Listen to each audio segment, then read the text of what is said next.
मुच्यते। पूर्णस्य पूर्णमादाय पूर्णमेवावशिष्यते।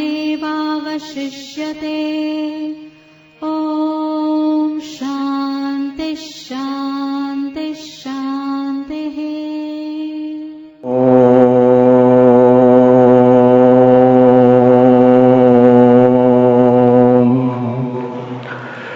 भद्रं कर्णेभिः शृणुयाम देवाः। भद्रं पश्येमाक्षभिर्यजत्राः। स्थिरैरङ्गैः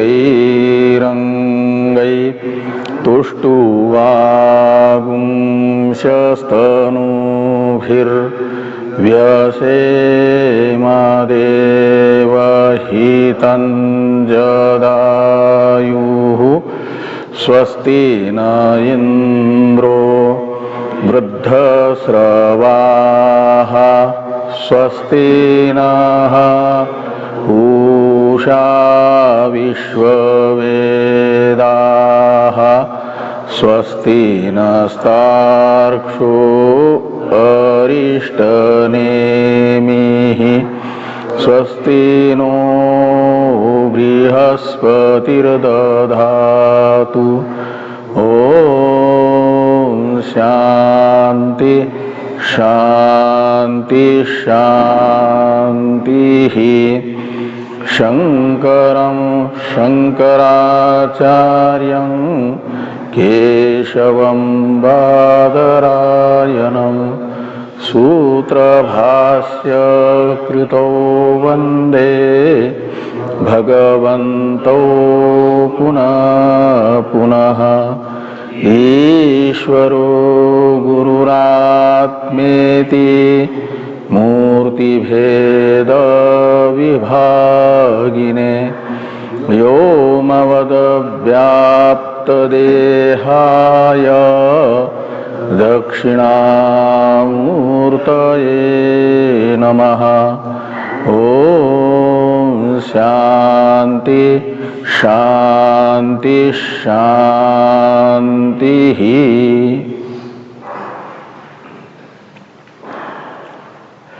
अथर्ववेदीय ब्राह्मण भाग की प्रश्नोपनिषद के चतुर्थ प्रकरण का विचार हम लोग कर रहे हैं। चतुर्थ प्रकरण में ब्रह्म जिज्ञासु सौर्यायनी गार्गे जी ने आचार्य पिपला जी के पास सविनय 5 प्रश्न किए हैं। इन 5 प्रश्नों में से 4 प्रश्न का उत्तर आचार्य पिपला जी दे चुके हैं। पंचम प्रश्न का उत्तर देना प्रारंभ हुआ है सप्तम कंडिका से। इसके लिए सदृष्टांत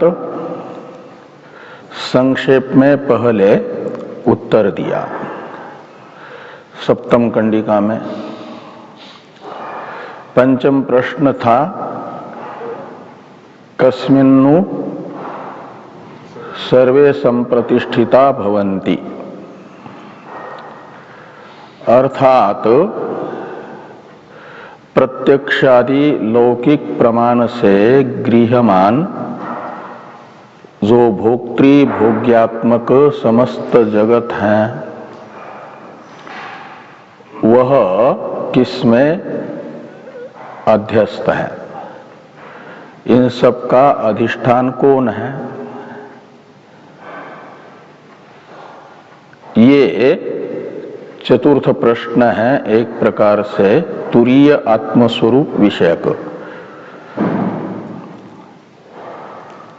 3 आत्मस्वरूपों को तो पहले बता दिया गया।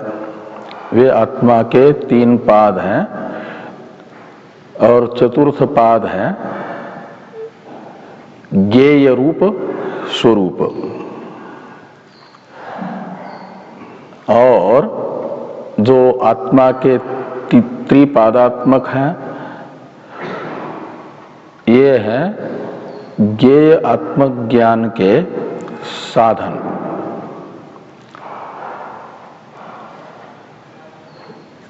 और उनकी उपाधि भी बता दी गई, जो 3 अलग अलग अवस्थाएं बताई गई यहाँ पर, जागृत, स्वप्न, सुषुप्ति।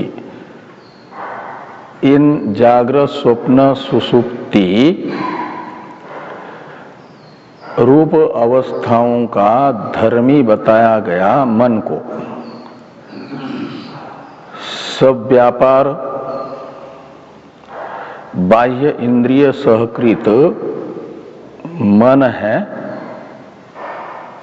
आपका जागृत अवस्था का धर्मी। जागृत अवस्था उसका धर्म है, और जागृत अवस्था जिस मन का धर्म है उस मन उपाधिक चैतन्य को कहा गया जागृत अवस्था का भोक्ता। जागृत अवस्था धर्मी उपाधिक आत्मा विश्व कहलाता है,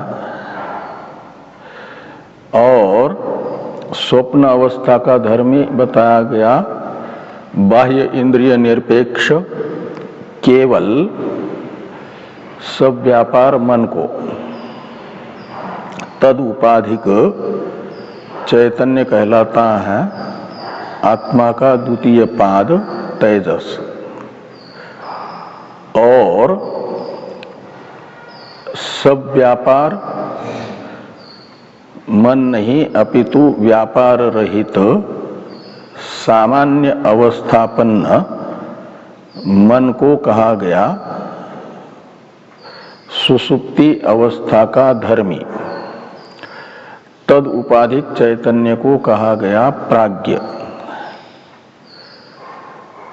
तो इस प्रकार यह विश्व तेजस प्राज्ञ सोपाधिक स्वरूप है आत्मा के। वे तत्वमसि वाक्यांतर्गत तत्शब्द का त्वम शब्द का वाच्यार्थ बनेंगे। उत्तम शब्द का वाच्यार्थ है। और पंचम प्रश्न है ये सब के सब, और तीनों अवस्थाओं में शरीर की सुरक्षा जिसका धर्म है वह है धर्मी प्राण। तद उपाधिक चैतन्य भी त्वम पद का वाच्यार्थ है। तो चारों प्रश्नों का उत्तर के रूप में बताया गया अनात्मा को ही धर्मी के रूप में, और धर्म के रूप में बताया गया जागृत आदि को। और वे जागृत आदि धर्म जिस अनात्मा उपाधि के हैं उस उपाधि वाले चैतन्य को कहा गया तत्तद अवस्था का भोक्ता, और वो है तत्वमसि वाक्यांतर्गत त्वम शब्द का वाच्यार्थ तीनों। और लक्ष्यार्थ विषयक प्रश्न है, लक्ष्यार्थ होगा त्वम पद का शोधितार्थ। और त्वम पद के शोधित अर्थ को जानने के लिए पंचम प्रश्न हुआ कि ये सब किस में प्रतिष्ठित है, उपाधि तथा उपाधि विशिष्ट स्वरूप किस में अध्यस्त है, भोक्ता भोग्य रूप जगत। इस प्रश्न का उत्तर देते हुए ये तो प्रश्न हुआ, इसके लिए उत्तर देने के लिए दृष्टांत सप्तम कंडिका के पूर्वार्ध में बताया गया पक्षियों का। तो जैसे पक्षी दिन में अपना आश्रय भूत वृक्ष का परित्याग करके वृक्ष को छोड़ करके घूमते हैं आजीविका के लिए, और घूम करके थक जाते हैं तो विश्रांति पाने के लिए रात्रि में आते हैं जिस पेड़ पर उनका घोंसला है उस पेड़ को कहा गया वासो वृक्ष। उनके निवास के लिए जो पेड़ है उस पेड़ के प्रति गमन करते हैं, अर्थात पेड़ के आश्रित हो जाते हैं, पेड़ का आश्रय लेते हैं। ये दृष्टांत है। ऐसे दार्ष्टान्त में ये जो आपका विश्व तेजस प्राज्ञ है,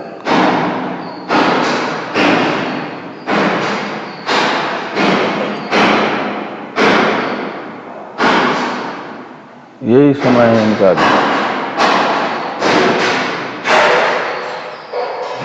तो विश्व तेजस प्राज्ञ ये सब के सब इनकी उपाधि और ये तत्सर्व शब्द से ग्राह्य है और ये परमात्मा में संप्रतिष्ठित होते हैं। संप्रतिष्ठा है लय।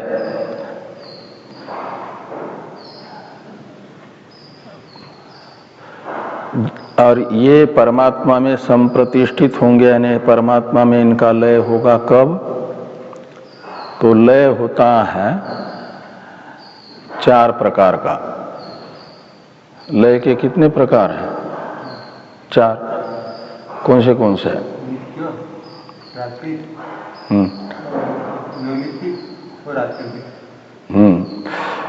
तो नित्य प्रलय है सुषुप्ति, नैमित्तिक प्रलय है ब्रह्मा जी की सुषुप्ति अवस्था, और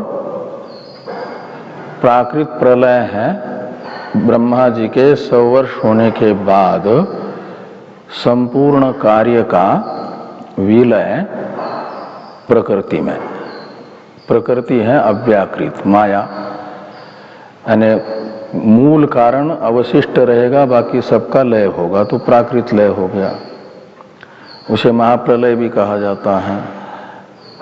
और आत्यंतिक लय है कारण का भी लय हो जाएगा, प्रकृति भी नहीं रहेगी,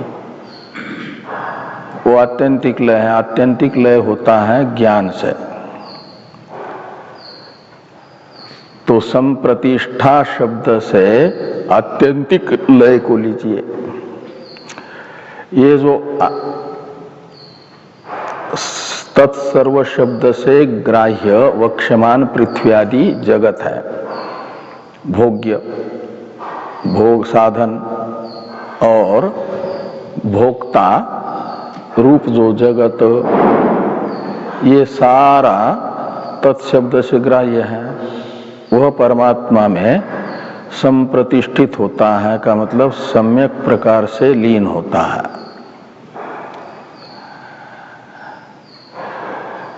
तो यहाँ पर आत्मा शब्द से बताया गया पंचम प्रश्न का उत्तर।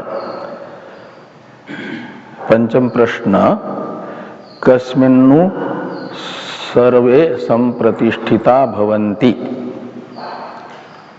यह है ना। तो इसमें कस्मिन शब्द से सबके संप्रतिष्ठान का जो आश्रय है उसे पूछा गया है, जिसमें लय होता है आत्यंतिक लय, कार्य कारणात्मक समस्त जगत का जहां होता है उसे पूछा गया। वह कौन है? पर आत्मा। पर आत्मा का मतलब उपाधि से पर, उपाधि रहित निरुपाधिक आत्मा। और निरुपाधिक आत्म स्वरूप में सारी उपाधियों का स्वरूप लय होगा। विश्व की जो उपाधि है, सब व्यापार बाह्येंद्रिय सकृत मन, और तेजस की उपाधि जो सब व्यापार मन, और प्राज्ञ की उपाधि जो अज्ञान कहो या सामान्य मन कहो, इन सब का स्वरूप लय होगा और इनके कार्य का, पृथ्वी आदि का। स्वरूप लय होगा परमात्मा में।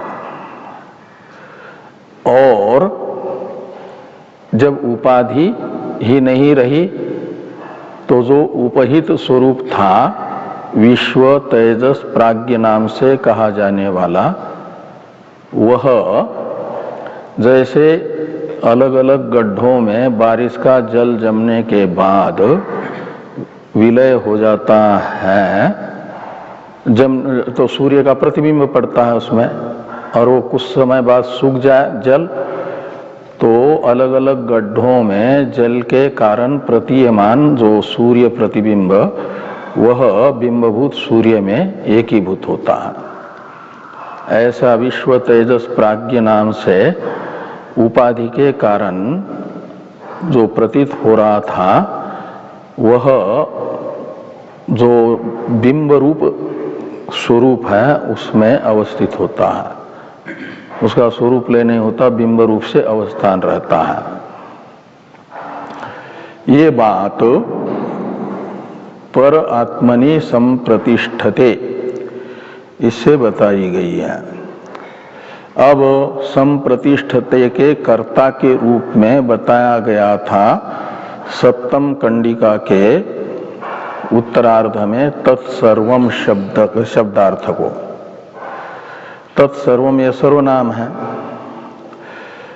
और इस सर्वनाम का जो अर्थ होगा वो होगा संप्रतिष्ठान का कर्ता, और तत्सर्व पदार्थ कर्तृक संप्रतिष्ठान का आश्रय होगा पर आत्मा,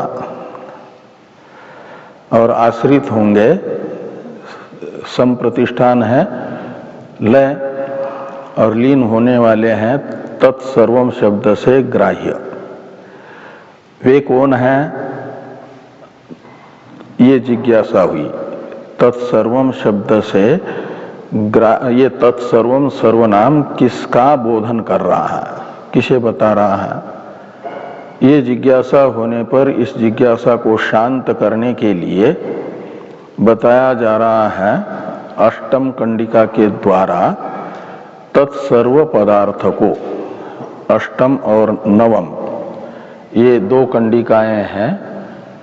सप्तम कंडिकास्थ तत्सर्वम इस पदार्थ को बताने के लिए। तो अष्टम कंडिका का उच्चारण किया जाए। पृथ्वी च पृथ्वी मात्रा च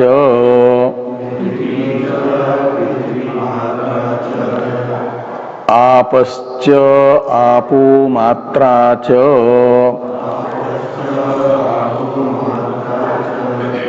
तेजश्च तेजो मात्रा च वायुश्च वायुमात्रा च आकाशश्च आकाशमात्रा च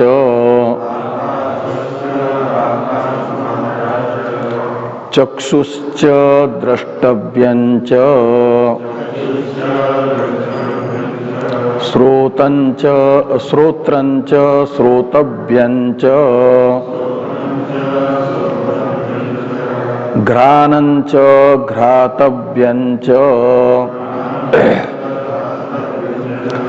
रसश्च रसयितव्यञ्च त्वक्च स्पर्शयितव्यञ्च वाक्च वक्तव्यञ्च हस्तौ च दातव्यञ्च उपस्थश्च नन्दयितव्यञ्च पायुश्च विसर्जयितव्यञ्च पादौ च गन्तव्यञ्च मनश्च मन्तव्यञ्च बुद्धिश्च बोधव्यञ्च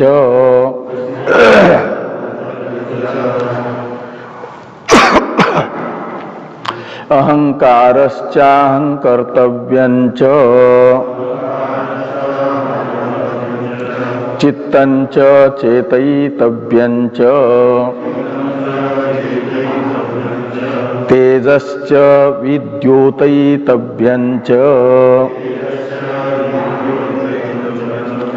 प्राणश्च विधारयितव्यञ्च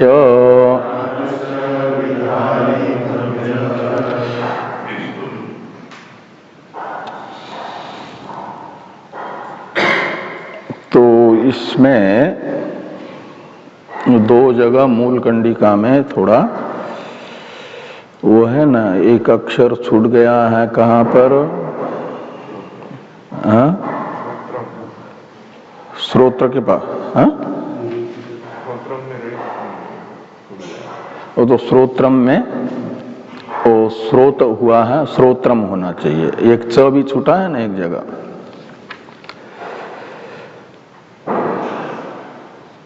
ये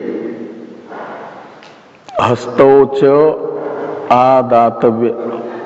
आदातव्यंच वक्तव्यंच के पास में वाक्च वक्तव्यंच, हस्तों के पहले च है, नए पुस्तक में होगा, पुराने में नहीं है। हाँ, हाँ, तो इसमें वाक्च वक्तव्यंच, ये जो कैलाश की पुरानी पुस्तक है उसमें वक्तव्यम और हस्तों के बीच में एक च होना चाहिए, वो छूट गया है। है मूल में कहाँ पर?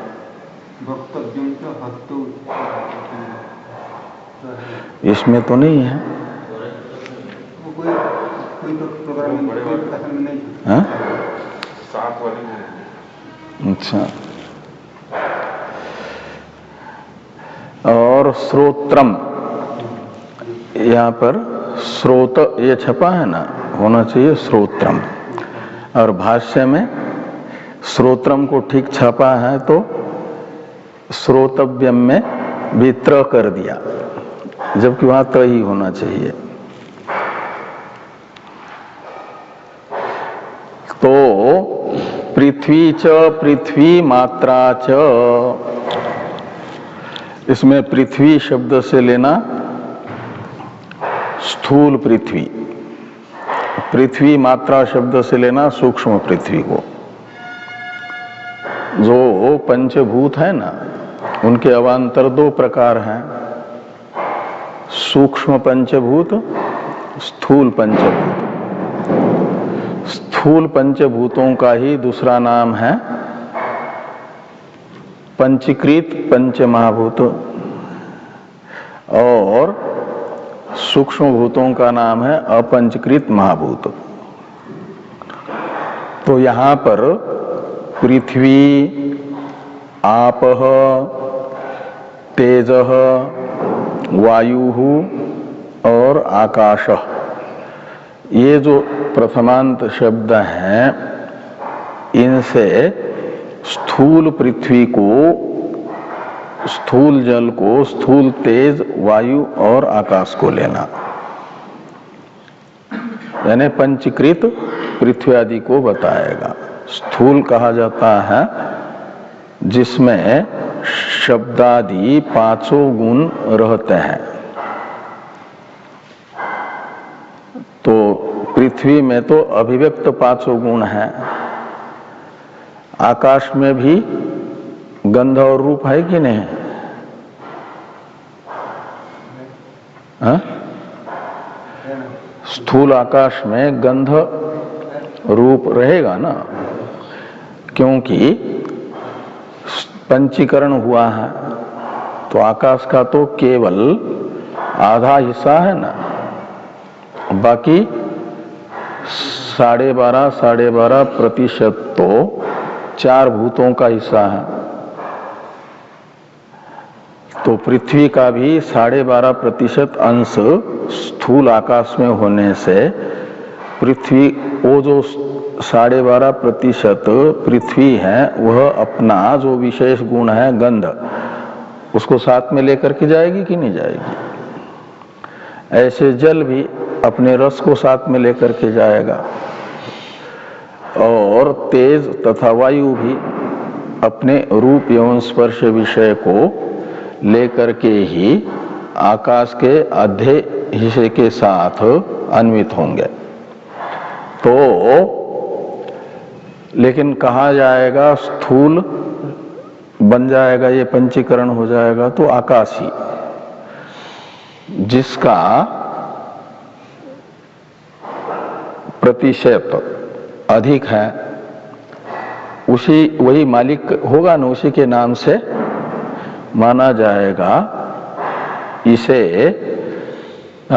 ये जो पंचीकृत भूत को। तो आकाश 50% होने से आकाश ही कहलाएगा, स्थूल आकाश। ऐसे स्थूल वायु, स्थूल तेज, स्थूल जल और स्थूल पृथ्वी, इनको कहने के लिए इन वाक्यों में जो प्रथम पद है पृथ्वी, आप, तेज, वायु, आकाश, यह है स्थूल पंचभूतों का परामर्शक। और फिर मात्रा शब्द के साथ समास होकर के एक बना है पृथ्वी मात्रा, आपो मात्रा, तेजो मात्रा, वायु मात्रा और आकाश मात्रा। ये 5 शब्द बने हैं ना, ये बताते हैं सूक्ष्म पंचभूतों को। इसलिए पृथ्वी मात्रा का मतलब सूक्ष्म पृथ्वी। तो सूक्ष्म पृथ्वी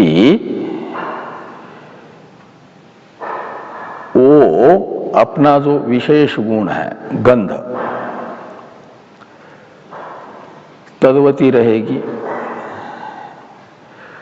और उसमें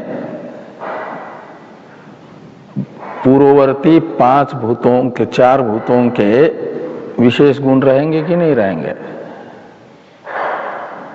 सूक्ष्म पृथ्वी में? नहीं रहेंगे। हाँ? कार्य का गुण कारण का गुण कार्य में अन्वित होता है कि नहीं होता है? कारण का गुण कार्य में अन्वित होगा।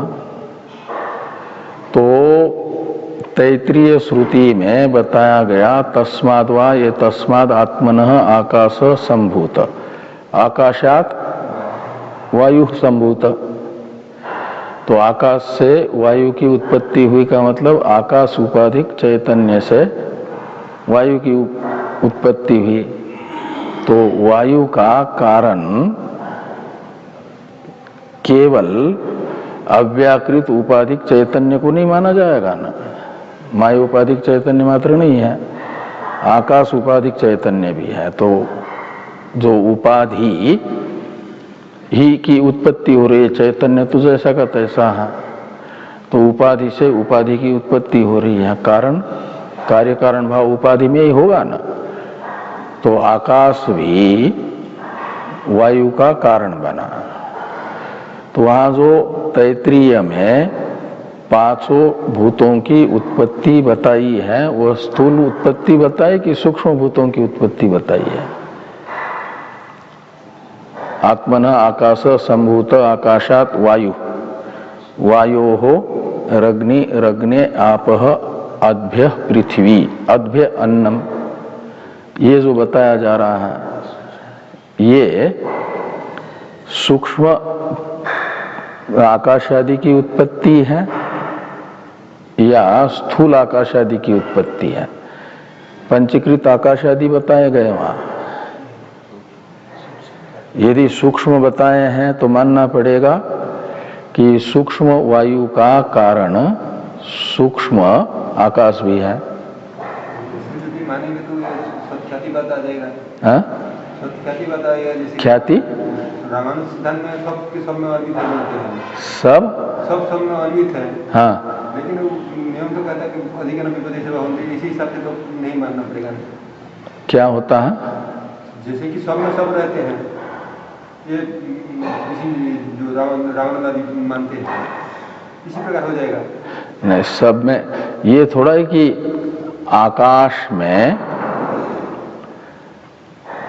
वायु थोड़ा ही रहेगा, कार्य कारण में रहता है ना। तो आकाश वायु में तो आकाश नहीं रहेगा, आकाश में वायु रहेगा। आकाश में वायु का गुण नहीं आएगा, स्पर्श सूक्ष्म आकाश में। लेकिन सूक्ष्म आकाश रूप कारण का शब्द तो सूक्ष्म आकाश वायु में आएगा ना। क्या? हाँ हाँ हाँ। तो ये तो तन मात्राएं हैं, उनकी बात कर रहा हूं। तन मात्राएं यानी सूक्ष्म वायु जो सूक्ष्म आकाश से उत्पन्न हुआ है।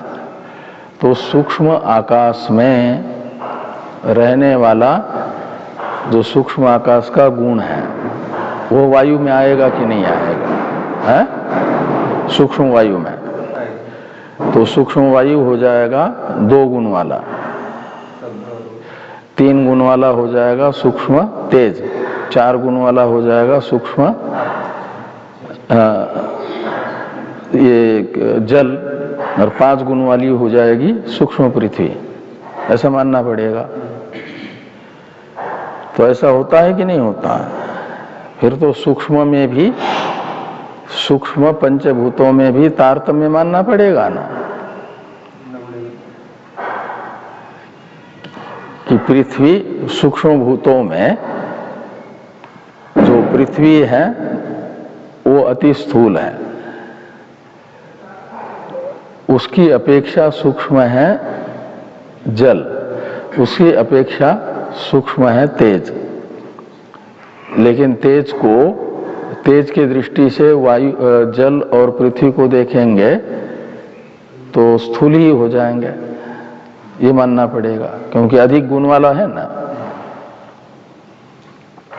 और आकाश हो जाएगा 1 गुण वाला होने से सूक्ष्म पंचभूतों में भी केवल यानी बाकी भूतों की अपेक्षा सूक्ष्म।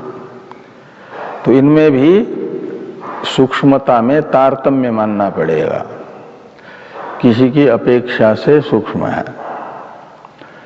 इसलिए जितने जितने ये होते जाएंगे गुणों से युक्त, उतने उतने हो जाएंगे परिच्छिन्न। जितने जितने न्यून गुण होंगे उतने उतने हो जाएंगे अपरिच्छिन्न। सूक्ष्म होता है अपरिच्छिन्न, व्यापक बन जाता है। तो इन पंचभूतों में भी, सूक्ष्म पंचभूतों में भी मानना पड़ेगा कि पृथ्वी आदि की अपेक्षा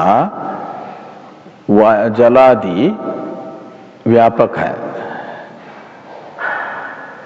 जिस सूक्ष्म जल से पृथ्वी उत्पन्न हुई है, कार्य की अपेक्षा कारण अधिक व्यापक होता है ना, सूक्ष्म होता है का मतलब। और लय भी होगा तो उसी क्रम से मानना पड़ेगा। फिर उल्टा क्रम, जिस क्रम से उत्पन्न हुआ उससे विपरीत क्रम से विलय होगा। तो ये पृथ्वी मात्रा, आपो मात्रा, तेजो मात्रा, वायु मात्रा और आकाश मात्रा शब्द से ग्रहण करना अपंचकृत पंच महाभूतों को, यानी सूक्ष्म भूतों को, इनको पृथ्वी मात्रा को क्या नाम, गंध तन मात्रा भी कहा जाता है, गंध मात्रा भी कहा जाता है। जल को रस तन मात्रा कहा जाता है। और आपो मात्रा, रस तन मात्रा के लिए यहाँ आपो तन मात्रा है। गंध तन मात्रा के लिए पृथ्वी तन मात्रा शब्द का प्रयोग है। तो ये 3 शब्द हुए ना, पृथ्वी मात्रा कहो या गंध तन मात्रा कहो या सूक्ष्म पृथ्वी कहो या अपंचकृत पृथ्वी कहो, ये सब एक अर्थ के वाचक शब्द होंगे। चारों चार कौन से है? अपंचकृत पृथ्वी, गंध तन मात्रा, सूक्ष्म पृथ्वी और ये। तो ऐसे पांचों शब्दों के लिए ऐसा होगा।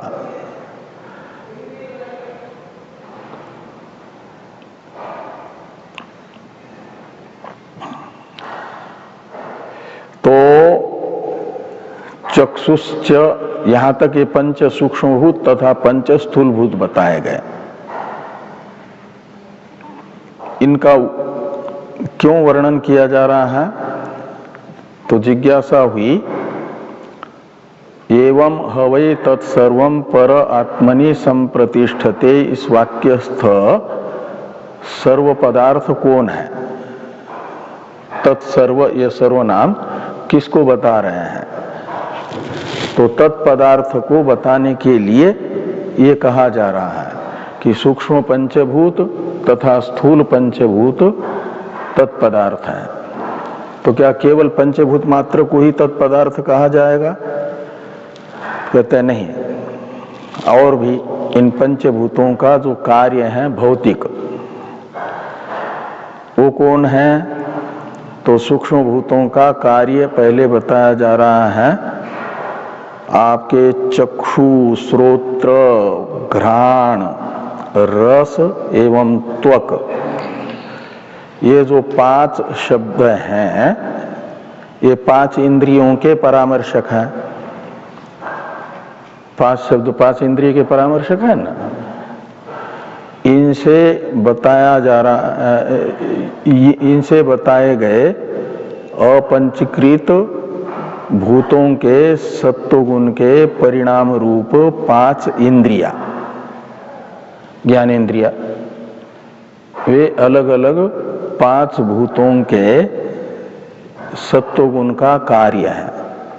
और सम्मिलित सत्वगुण का कार्य आगे बताया जाएगा बुद्धि, मन, अहंकार और चित्त शब्द से।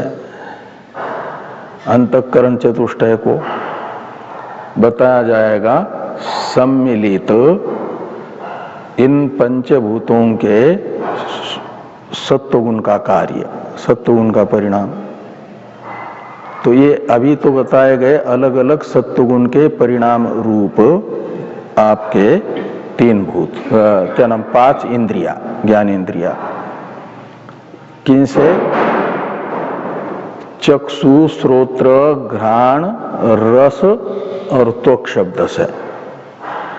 और इनके बाद आया है द्रष्टव्य, श्रोतव्य, घ्रातव्य, रसयितव्य और स्पर्शयितव्य शब्द। इंद्रिय के वाचक शब्द के साथ में जो तव्य प्रत्ययांत है ना, और तव्य प्रत्यय हुआ है कर्मार्थ में। तव्य प्रत्यय की कृत्य संज्ञा होती है ना, और कृत्य प्रत्यय कर्म तथा भाव अर्थ में होते हैं। तो यहां कर्म अर्थ में हुए हैं। कहा? श्रोतव्य, घ्रातव्य, द्रष्टव्य, रसयितव्य, स्पर्शयितव्य, इन शब्दों में जो तव्य प्रत्यय है कृत्य प्रत्यय होने से कर्म अर्थ में हुआ, वो बताएगा विषय को। इंद्रिय का जो व्यापार है, ज्ञानेन्द्रियों का व्यापार है ज्ञान, और ज्ञान के कर्म को कहा जाता है ज्ञान का विषय। इसलिए चक्षुरादि शब्द बता रहे हैं इंद्रियों को, और श्रोतव्य, क्या नाम, द्रष्टव्यादि शब्द बता रहे हैं विषय को। तो पांच ज्ञानेन्द्रिया और पांच ज्ञानेन्द्रियों के विषय, इनको कहा जाएगा इन शब्दों से, आपके चक्षुरादि शब्द से 5 ज्ञानेन्द्रिया और द्रष्टव्यादि शब्द से उनके 5 विषय। द्रष्टव्य हो जाएगा रूप या रूपवान द्रव्य, यही द्रष्टव्य है ना, यानी चक्षु इंद्रिय का विषय है। और श्रोतव्य है शब्द, और घ्रातव्य है गंध, रसयितव्य है रस, षड्विध रस मधुरादि, और स्पर्शयितव्य है उष्ण स्पर्श, शीत स्पर्श, अनुष्णा शीत स्पर्श, 3 प्रकार का स्पर्श। इस प्रकार ये रूप, रस, गंध, स्पर्श और शब्द, इनको बताया गया द्रष्टव्यादि शब्दों से, चक्षुरादि शब्दों से इंद्रियों को। ये भी तत्सर्व परे आत्मनि संप्रतिष्ठते, इस वाक्यस्थ तत्सर्व पदार्थ है। सूक्ष्म पंचभूत, सूक्ष्म स्थूल पंचभूत, ये 10 और ये 10 यहाँ पर जो बताए गए, ज्ञानेन्द्रिय पंचक और विषय पंचक, ऐसे 20 हो गए। और आगे कहते हैं तत्पदार्थ का ही स्पष्टीकरण करते हुए वाक्य कर्मेंद्रिय पंचक को और कर्मेंद्रिय पंचक का जो विषय है, विषय पंचक, वो कर्मेंद्रिय का विषय होगा आपका कर्मेंद्र व्यापार उनका जो जो है। तो वाक्य वक्तव्यंच, तो वाक है कर्मेंद्रिय, जो अलग अलग पंचभूतों के रजोगुण का कार्य है, वो कर्मेंद्रिय पंचक। उनको बताने के लिए यहाँ पर शब्द हैं वाक, हस्त, उपस्थ, पायु, पाद। इन 5 शब्दों से बताए गए कर्मेंद्रिय पंचक, और इनके विषयों को बताने के लिए वक्तव्य, आदातव्य और आनंदयितव्य, विसर्जयितव्य और गंतव्य, ये शब्द बता रहे हैं इनके विषय को, कर्मेंद्रियों के विषय को। तो कर्मेंद्रिय पंचक तथा कर्मेंद्रिय पंचक का विषय पंचक, ये हुआ आपका 10, ये 10 और पहले वाले 20, ये 30 हो गए। ये भी तत्सर्व पदार्थ हैं।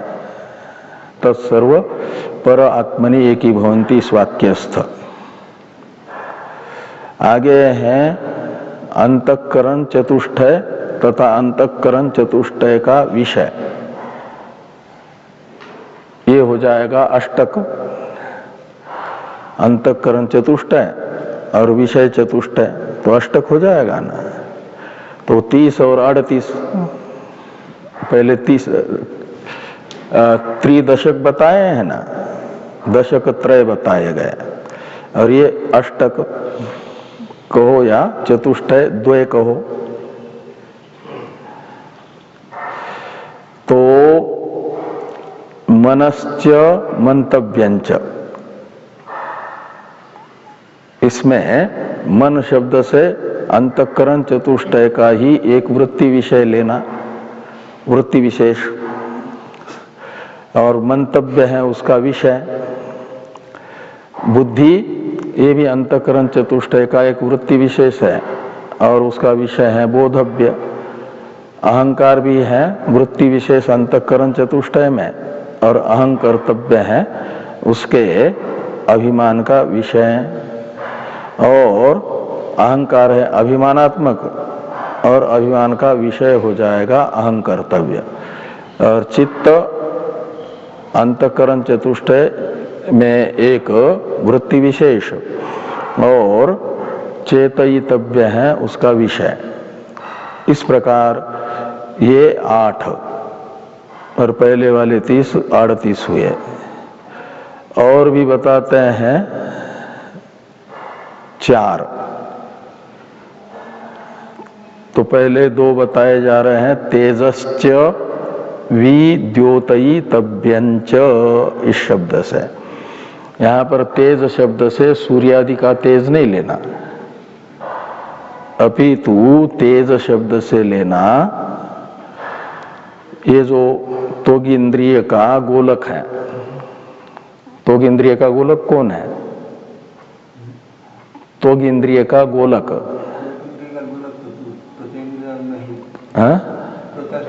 त्वचा। त्वग इंद्रिय का गोलक है त्वचा।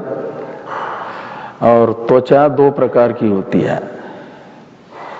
एक तेज विशिष्टा त्वचा होती है, एक त्वचा में भी तेज होता है, जैसे सूर्यादि तेजस्वी पदार्थ है और घटादि अतेजस्वी है। ऐसे कोई कोई त्वचा ऐसी होती है तेज संपन्न, त्वचा का तेज दिखता है। ब्रह्म वर्चस्व अलग है, वो तो सदाचार जनित तेज है, वो तो अष्टावक्र में भी था ब्रह्म वर्चस्व। शरीर की दृष्टि से देखते हैं तो इतने कुरूप थे, लेकिन ब्रह्म वर्चस्व संपन्न थे। और किसी किसी की त्वचा चमकती है, वो जो चमक युक्त त्वचा है उसे कहा गया त्वगत, जो चमक है, त्वचा में रहने वाली चमक को कहा गया तेज।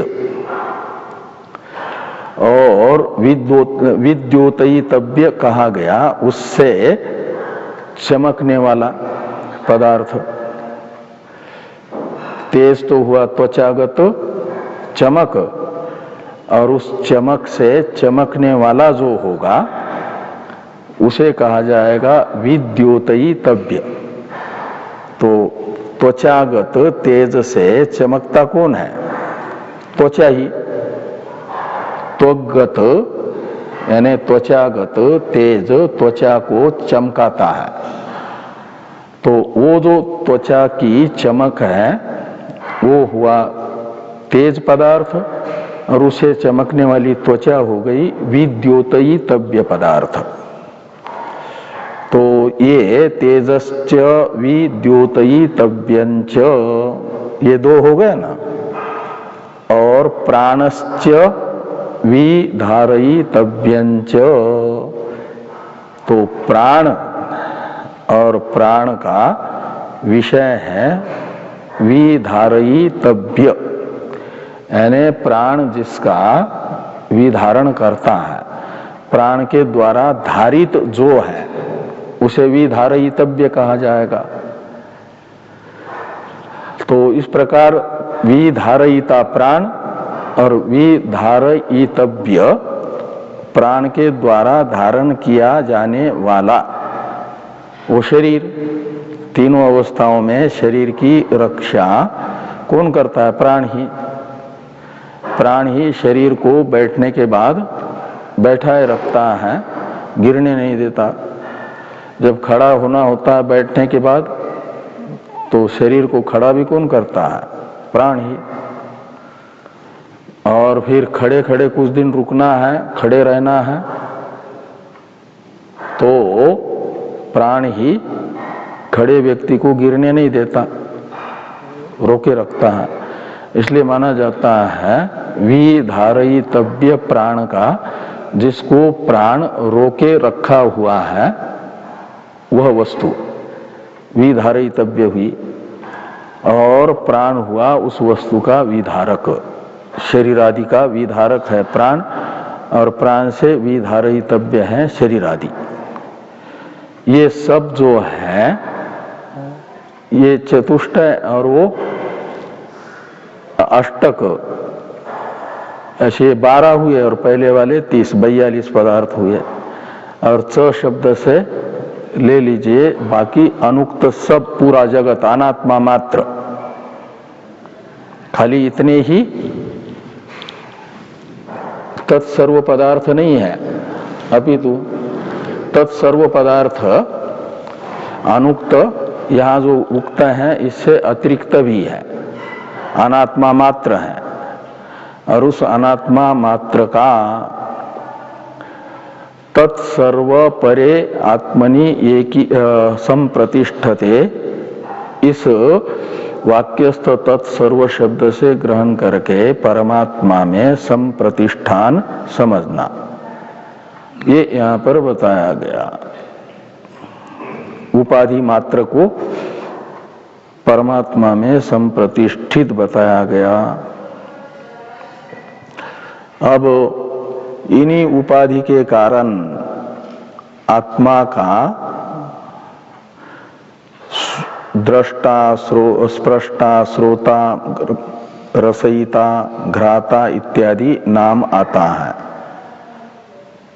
जो प्रमाता है, आत्मा है, जीव, ये जो चक्षुरूप उपाधि है उसके साथ तादात्म्य करके दृष्टा बन जाता है। चक्षुरूप उपाधि न हो तो आत्मा को दृष्टा भी नहीं कहा जाएगा। चक्षुरूप घ्राण रूप उपाधि न हो तो घ्राता भी नहीं कहा जाएगा। श्रोत्र इंद्रिय रूप उपाधि न हो तो श्रोता भी नहीं कहा जाएगा। वाक रूप उपाधि न हो तो वक्ता भी नहीं कहा जाएगा। तो ये दृष्टित्व स्पृष्टित्वादि आत्मा में जो धर्म है औपाधिक है, स्वतः नहीं है। इसलिए उपाधि का जब स्वरूप लय होगा तो औपाधिक जो आत्मा का स्वरूप है, जीव भाव जिसको कहा जाता है, वो है दृष्टि, श्रोत्री, मंत्री, घ्रात्री इत्यादि। ये शब्द प्रयोग भी आत्मा के लिए नहीं होंगे। इन शब्दों का अर्थ आत्मा तभी तक है जब तक उपाधि रहती है, और उपाधि का स्वरूप लय हो जाए तो फिर आत्मा का अवस्थान हो जाता है निर्विशेष ब्रह्म रूप से। इसे बताया जा रहा है नवम कारिका में। वो फिर परात्मा ही है, यानी शोधित त्वम अर्थ है। तब तक वो त्वम पद का वाच्यार्थ है जब तक उपाधि है। उपाधि से संश्लिष्ट आत्मा त्वम पद का वाच्यार्थ, और उपाधि से असंश्लिष्ट आत्मा त्वम पद का लक्ष्यार्थ है। वह परमात्म स्वरूप ही है। का मतलब शोधित तदर्थ में और शोधित त्वमर्थ में स्वरूपतः ऐक्य ही है। उनका कोई भेदक दूसरा नहीं है। न स्वरूपगत कोई धर्म भेदक है, न तो कोई उपाधि शेष रही जो भेदक बन सके। तो अष्टम कंडिका के भाष्य की चर्चा तथा नवम कंडिका की चर्चा हम लोग कल करते हैं। कल भी करेंगे, तो वहां को करते हैं लोग। ओम भद्रं कर्णेभिः शृणुयाम देवाः, भद्रं पश्येमाक्षभिर्जजत्राः, स्थिरैरङ्गैस्तुष्टुवागुंस्यस्तनूभिर्व्यसेम देवहितं जदायुः। स्वस्ति न इन्द्रो वृद्धस्रवाः, स्वस्ति नः पूषा विश्ववेदाः, स्वस्ति नस्तार्क्ष्यो अरिष्टनेमिः, स्वस्ति नो बृहस्पतिर्दधातु। ओम शांति शांति शांतिः। शंकरं शंकराचार्यं केशवं बादरायणं सूत्रभाष्य कृतो वन्दे भगवन्तो पुनः पुनः।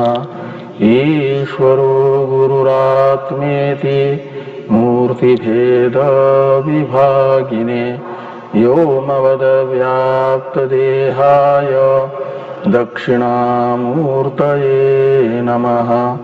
ओम शांति शांति शांति। ॐ शान्ति शान्ति